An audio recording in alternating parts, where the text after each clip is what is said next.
Olá, olá. Nessa videoaula nós vamos começar, o estudo das radiações ionizantes. O ramo da higiene ocupacional que atua na área de radiações é chamado de radioproteção, tá? Bom, vamos lá. No início aqui, vamos lembrar que a matéria é composta por átomos e, numa visão muito simplificada, o átomo é composto por um núcleo central, onde temos as partículas prótons e nêutrons, e por uma eletrosfera, que eu estou representando aqui como um único círculo, mas são várias órbitas de dimensões diferentes. Na eletrosfera, circulam em torno do átomo, do núcleo do átomo, os elétrons. Os prótons têm carga positiva, os elétrons têm carga negativa e os nêutrons não possuem carga elétrica. Num átomo comum, todo átomo é comum, mas vamos dizer que se um átomo ele tem um número de prótons igual ao número de elétrons, a gente fala que ele está eletricamente neutro. E se um átomo possui um número de prótons no seu núcleo diferente do número de elétrons, a gente fala que esse átomo é um íon. Um íon é um átomo eletricamente carregado. No caso dele ter mais prótons que elétrons, ele é um cátion, é um íon positivo. Se ele tem mais elétrons do que prótons, esse átomo é um ânion. Um ânion é um íon negativo. Tá bom? Bom, então vamos lá. O que vem a ser radiação? Radiação é uma energia incidente no átomo, geralmente em forma de onda eletromagnética, mas pode ser corpuscular também, pode ser em forma de pequenas partículas. E essa energia incidente, ela é absorvida pelos átomos. Existem radiações visíveis, invisíveis, sensíveis, insensíveis. Alguns exemplos. A luz visível, por exemplo, ela é visível, né? Você vê verde, amarelo, vermelho, aquilo são a energia incidente que nos faz ver as cores, é uma radiação. Essa é uma radiação visível, que é a luz. O calor, você lembra que tem 3 formas de transferência de calor: a convecção, a condução e a radiação. A radiação é uma forma de transmissão de calor sensível, ela não é visível, mas ela é sensível. Os raios ultravioletas são exemplos, né? Eles vêm do Sol e são um tipo de radiação também importante. Os raios X, utilizados em radiografias, em tomografias, também são uma forma de radiação. Nesse caso do raio-x, não é visível e nem sensível. Bom, quais são os tipos básicos de radiação? Nós temos 2, a radiação não ionizante e a radiação ionizante. A radiação não ionizante, nela, os elétrons do átomo, eles são excitados quando recebem energia. Eles ganham energia, são excitados, às vezes mudam de órbita, mas não têm energia suficiente para sair do átomo. Então, posteriormente à excitação, o átomo devolve essa energia absorvida, né? Ele devolve em forma de calor, por exemplo, e o átomo em si ele permanece estável, permanece eletricamente neutro. Então a radiação existe, mas ela não é capaz de transformar o átomo em termos de sua carga elétrica. Ele é neutro. Como exemplos de radiações não ionizantes, temos os raios ultravioleta, os raios infravermelhos, os raios laser, as microondas, a radiofrequência utilizada nas telecomunicações. Todas essas formas aqui são formas de radiação não ionizantes. A radiação ionizante, ela é aquela que quando incide no átomo, tem energia suficiente para deslocar os elétrons do átomo e dividir o átomo em duas parcelas que a gente chama de par iônico. Então você transforma o átomo eletricamente neutro em íon ou íons.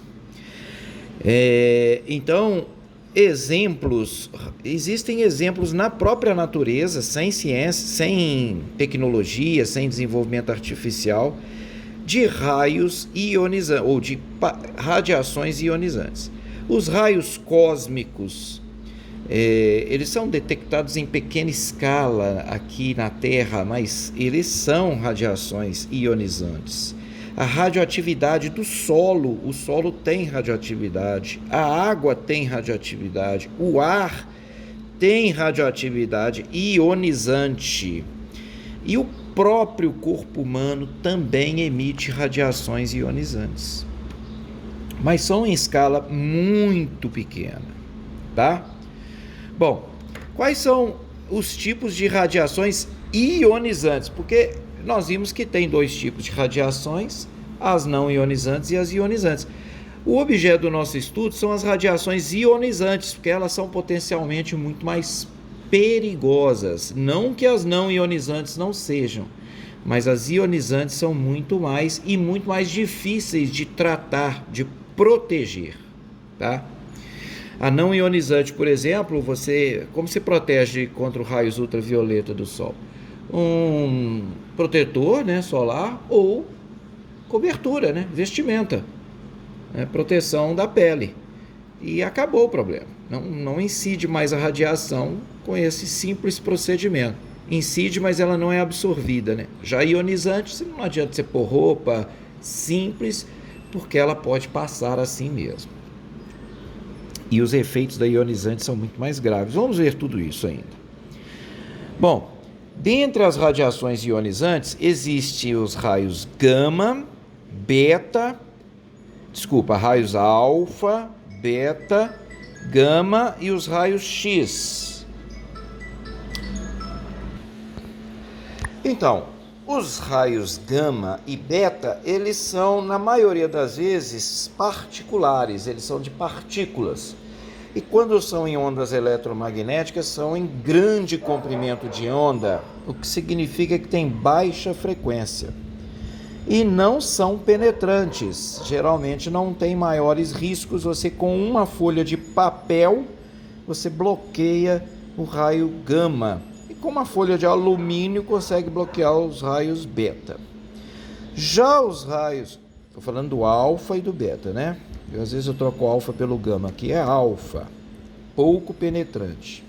Já os raios gama são ondas eletromagnéticas de pequeno comprimento de onda e grande poder de penetração. Os raios X são produzidos artificialmente, inicialmente em tubos de raios catódicos, os mesmos daquelas TVs mais antigas, e evoluíram para radiografias e tomografias, tudo são à base de produção de raio-x. O raio-x é semelhante à luz visível, porém com poder de penetração similar ao do raio gama. Eles são, então, mais ou menos da mesma natureza dos raios gama.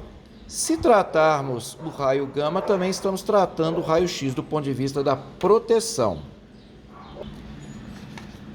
Bem, aqui na apostila a gente tem um exemplo de como são os raios que nós falamos, os raios, as radiações ionizantes do tipo alfa, beta e gama. Observe que alfa são partículas maiores, poder de penetração pequeno.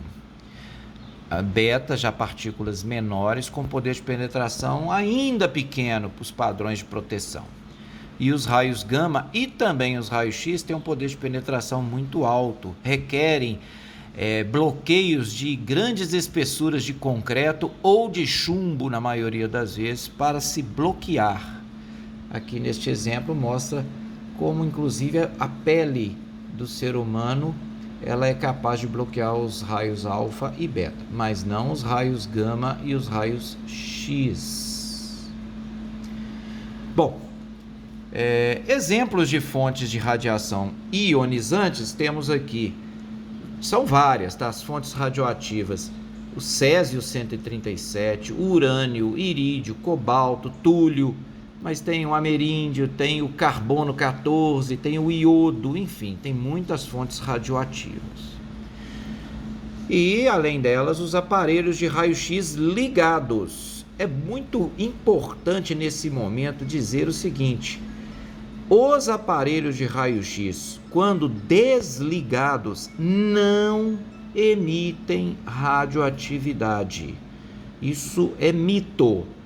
Mito ou verdade? Mito. Não emitem. A pessoa que fala assim, não, as pessoas que têm receio de chegar perto de um aparelho de raio-x, se ele estiver desligado, não emite radioatividade. Então fique tranquilo quanto a isso, é só no momento que está ligado. Já as demais fontes, da césio, urânio, todos os elementos, eles emitem constantemente. Nós vamos estudar até quando cada um deles emite, que é o chamado tempo de vida. Tá bom? Bom, aqui é o símbolo. Então, se você chegar num ambiente com radioatividade ou com o risco de exposição à radiação ionizante, o símbolo da presença dela é este que você está vendo aí, tá? Aqui nós vamos ver o espectro eletromagnético das ondas. Bom, só para lembrar, as ondas eletromagnéticas, elas têm frequências e a cada frequência corresponde um comprimento de onda.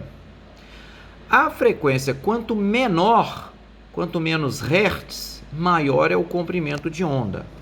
Então, quando a gente tem aqui ondas longas, como são as ondas de rádio, que tem 1 metro, 100 metros, elas são de baixa frequência. Essa frequência aqui dá ordem de muitos kHz, né? Se você for lá na AM, 600 kHz, 800 kHz, mas ainda assim é um comprimento de onda alto.